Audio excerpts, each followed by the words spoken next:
Welcome to the 1970s. Ready to go? Here we go, here we go. One, two, here we go. We got it.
Tell us about this house.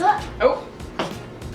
Welcome to the 1970s recreation house, where we tried to use really special pieces from the 19th century. Okay, this couch I really love. This is a Craigslist find that I drove about an hour to get. I really tried to match today with it. And then we don't need those. My friend Hannah Sparks Potter is an amazing designer. She designed this, bedding, and so many other things that we love to use in our homes. This house is located directly behind our house. So we never really got to know the owner, and one day he just came up to us and said, "Hey, I'm moving out of town, I'm moving to Florida.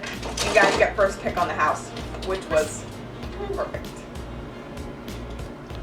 When we first walked in this house, which we didn't do until we bought it, it was in pretty bad shape. So our crew spent maybe 3 to 4 months fixing it up, and then we had it as a 1-year long-term rental to some friends, which we loved, and now it is on Airbnb. This couch was my grandmother's, and I believe it was her mother's. My grandma upholstered it and then passed it down to my mom-in-law, who then passed it down to me. Here I am in the yellowish living room. This is a compilation of vintage pieces from friends, Craigslist, a carpet from Anthropology so it doesn't get too vintage, and I'll show you my collection of telephones that really add to the room.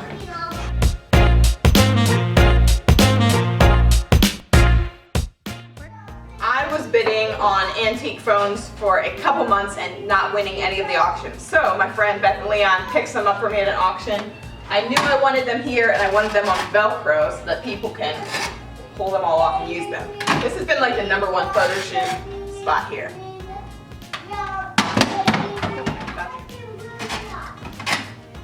Hello? Yes, all my phones did come from auctions.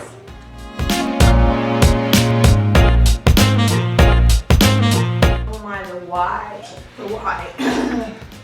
Maybe there's not. Where I need that guy. So we wanted this house to be really unique, but we also wanted it to be functional. So we started with the kitchen and gave it brand new everything. Brand new floors, brand new cabinets, brand new paint, tile, appliances, just everything was brand new. But then the whole unique thing, that's where we started to pull in the vintage items you see. I tried to use exclusively vintage cups, plates, vintage planters for your viewing pleasure.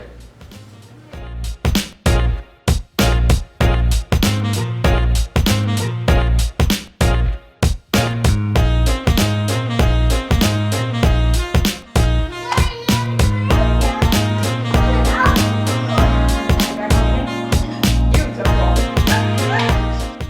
These pictures are from all kinds of thrift stores and yard sales. I'd love to know who made them. Wouldn't you? I like that fan.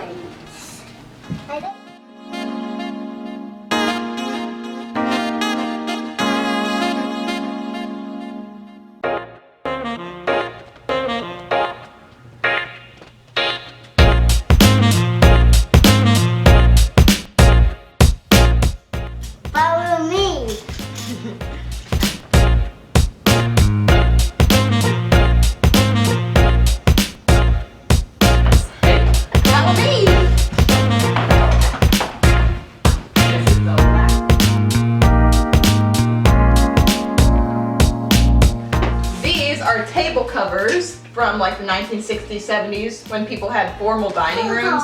They covered their tables with these when they wouldn't be using them. I love the vibe of them, and I wanted this room to have orangish, peachish, vintage-ish accents. What I love about this house is it shows that you don't have to spend bazooka amount of dollars to furnish a house. You don't have to go to Anthropologie. You don't have to go to West Elm. You can go to the thrift store. You can go to Craigslist, and you can find a lot of beautiful things for really cheap. This house is on Airbnb.com, so you can go on there, you can rent it out, you can rent out any of our spaces, the one we manage for our dad, the one above our house, the attic, or this one behind our house. Or Or Rico. Rico! Or Rico the van. So now that fall's approaching and it's not as hot outside, now would be the time to rent Rico.